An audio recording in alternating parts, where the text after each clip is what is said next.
1945, kota Hiroshima dijatuhi bom atom oleh sekutu. Dan pada tanggal 9 Agustus 1945, giliran kota Nagasaki yang dijatuhi oleh bom atom oleh sekutu pula.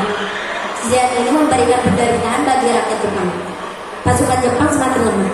Dan pada tanggal 12 Agustus 1945, Soekarno, Hatta selaku pimpinan PPKI dan Rajiman W. di Ningrat sebagai mantan ketua BPU PKI ditembakkan ke darat 250 km di sebelah timur Laut Saigon, Vietnam untuk bertemu Marsikal Terauchi.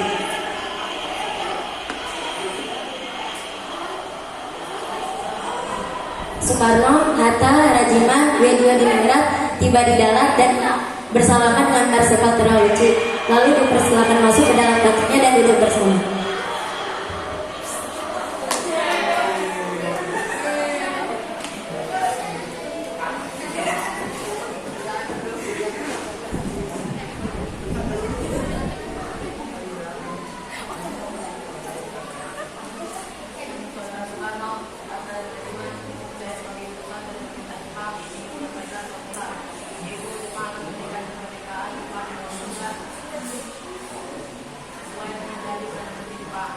Dengan cara apa Jepang akan memberikan pernyataan merdeka kepada Indonesia?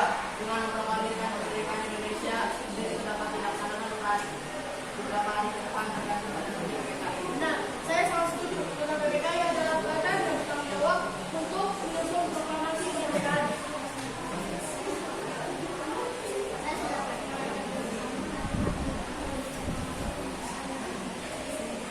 Tapi pihak Jepang meminta agar proklamasi kemerdekaan Indonesia dibacakan pada tanggal paling cepat 24 Agustus 1945. Akan saya berikan kembali permintaan Anda karena kami harus membicarakannya dengan PPKI. Baik, kalau begitu kami harus menyetujui. Terima kasih. Baiklah, dari udara.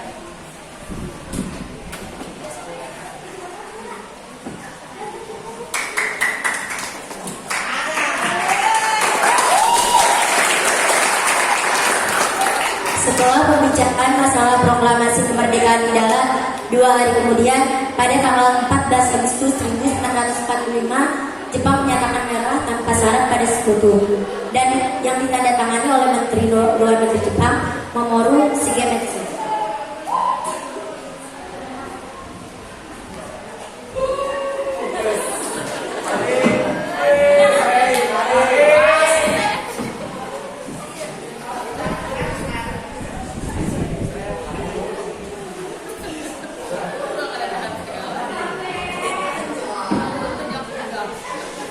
Berita tentang kekalahan tersebut sangat dirahasiakan oleh Jepang.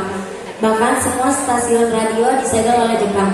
Tetapi tokoh golongan muda yang diisukan Syahrir, Wikan, Ernest, dan Serol Saleh mendengar kabar ini melalui radio BBC. Kawan-kawan, Jepang telah menyerah kepada sekutu. Berarti terjadi kekosongan kekuasaan di Indonesia. Ini saat yang tepat untuk mendesak golongan tua, terutama Bung Karno, untuk segera memproklamasikan kemerdekaan. Tetapi jangan sampai proklamasi kemerdekaan diproklamasikan oleh PPKI. Siapa yang berani proklamasi kemerdekaan Indonesia? Bung Karno sebagai pemimpin rakyat atas nama rakyat dan melalui siaran radio.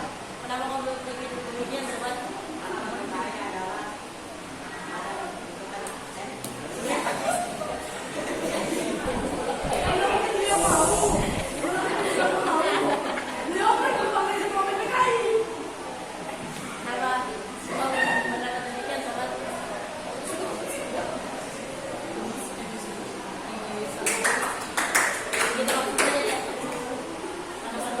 Kalau perlu apa, kita harus bicara baik-baik terlebih dahulu, guys.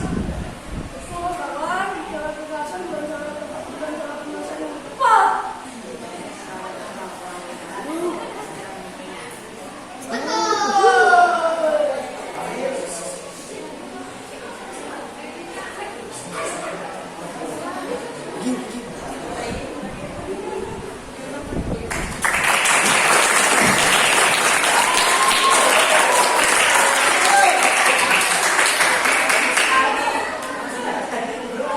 Tanggal 14 Agustus 1945, Syahrir, Wikan, Darwis, dan Saleh menemui Bung Karno di kediamannya. Akan masuk.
Akhirnya karena masing-masing mempertahankan pendapatnya, keempat orang golongan muda tersebut berpamitan kepada Bung Karno.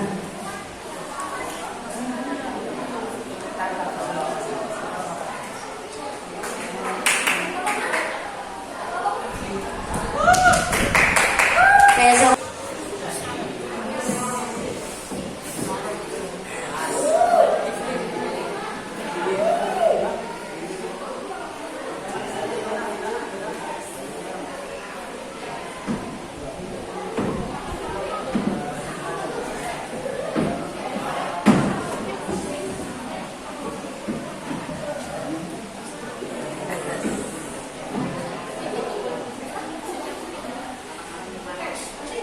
Ada maksud apa lagi Anda datang kemari? Sekarang Bu, sekarang. Malam ini juga kita keluarkan Anak Putri.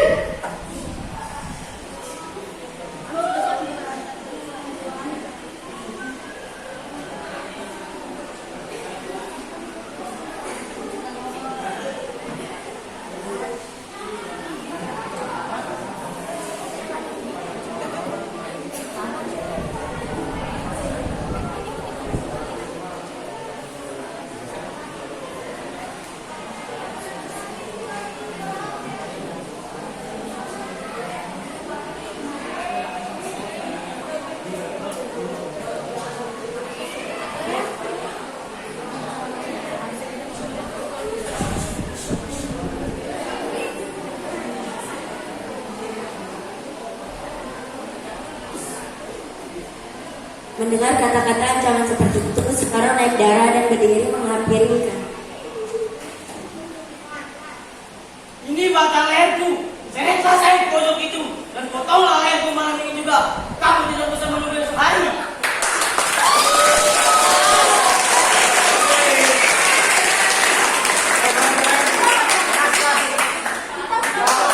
Saya akan kembali berusaha untuk menjadi tuan di negeri kita ini. Kita sadar kita tidak kesadaran manusia tidak sanggup untuk mengapa saudara tidak mengapa Soekarno yang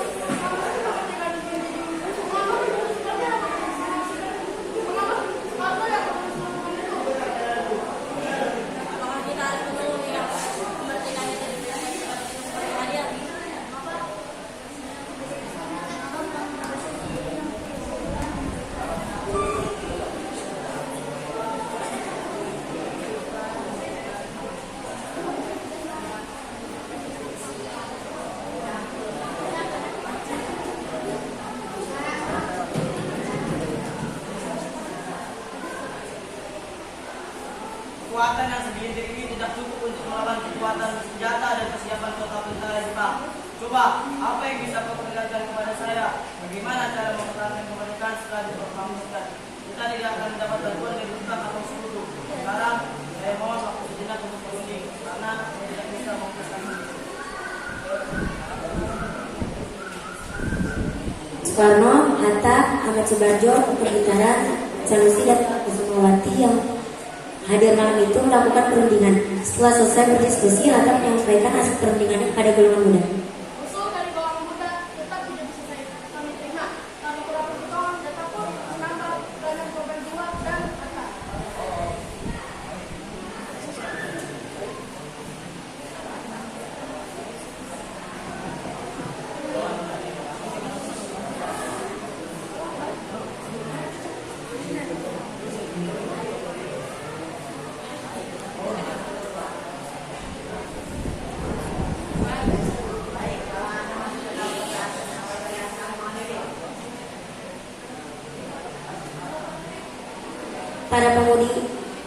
Para pemuda kemudian bergegas meninggalkan kediaman Bung Karno dengan wajah penuh ketidakpuasan.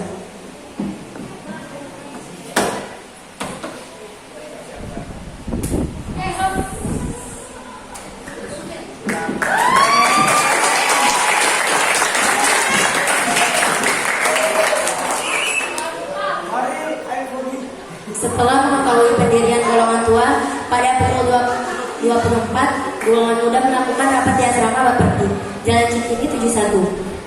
Dalam rapat itu diputuskan untuk mengungsikan Soekarno dan Hatta ke Rengas Dengklok. Tujuannya adalah agar Soekarno dan Hatta tidak terpengaruh oleh Jepang. Di sini mereka kembali meyakinkan Soekarno bahwa Jepang uang merah dan proklamasi kemerdekaan segera dibacakan tanpa pengaruh Jepang. Pada pukul 4, tanggal 16 Agustus 1945, di bawah Rengas Dengklok, Serul Saleh Sudarko Singgi yang merupakan tentara peta melakukan aksi tersebut.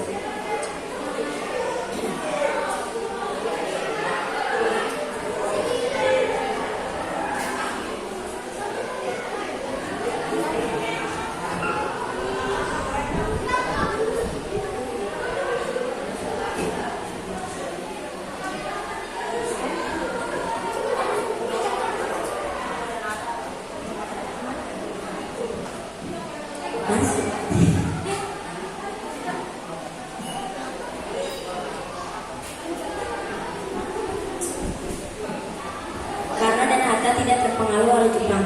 Di sini mereka kembali meyakinkan Soekarno bahwa Jepang telah menyerah dan proklamasi kemerdekaan segera dibacakan tanpa pengaruh Jepang. Pada pukul 4 tanggal 16 Agustus 1945 di bawah Rengas Dengklok, Serul Sudarko Singgi yang merupakan tentara peta melakukan aksi tersebut.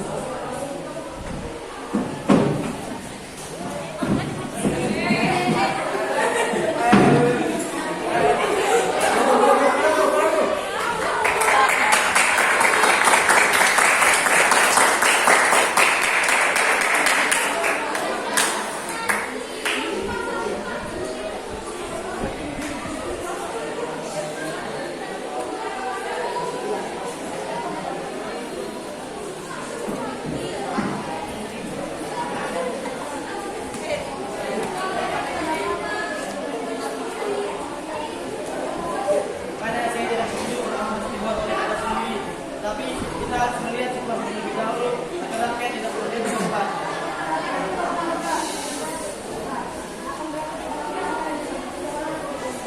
Baiklah, jika itu keinginan kalian, kami akan mengajukan naskah proklamasi setelah kembali ke Jakarta. Sudarko Singgi akhirnya menyampaikan berita gembira tersebut sesampainya di Rengas Dengklok, dan ia bergegas kembali ke Jakarta untuk menyampaikan hal tersebut kepada para pemimpin pemuda.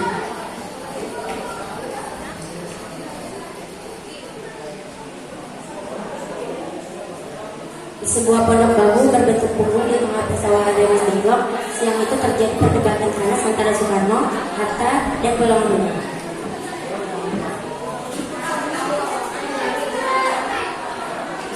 Revolusi berada di tangan kami sekarang, berada dengan perintahmu. Kalau kita mulai revolusi malam ini, lalu Apa? Paling pentingnya peperangan ini adalah siapa yang terlibat di stadion. Saya sudah menerangkan sebelum kerjaan ini untuk menjalankan tanggal 17.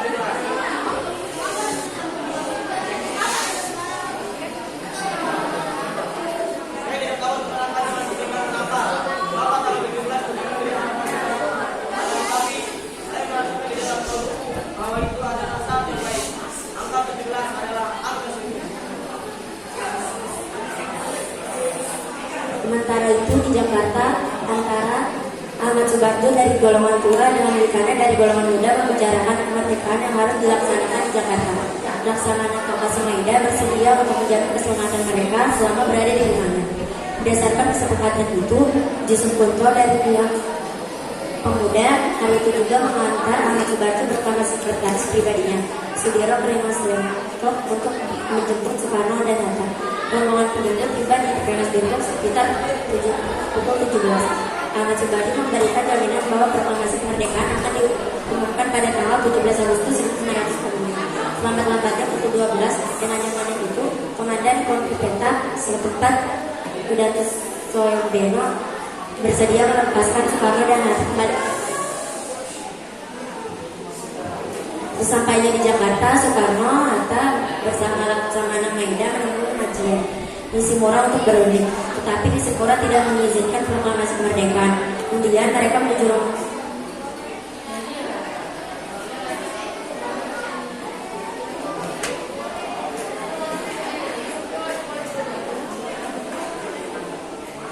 Soekarno dan Hatta kembali ke rumah Laksamana Maeda. Di ruang makan rumah Laksamana Maeda itu dirumuskan teks proklamasi kemerdekaan.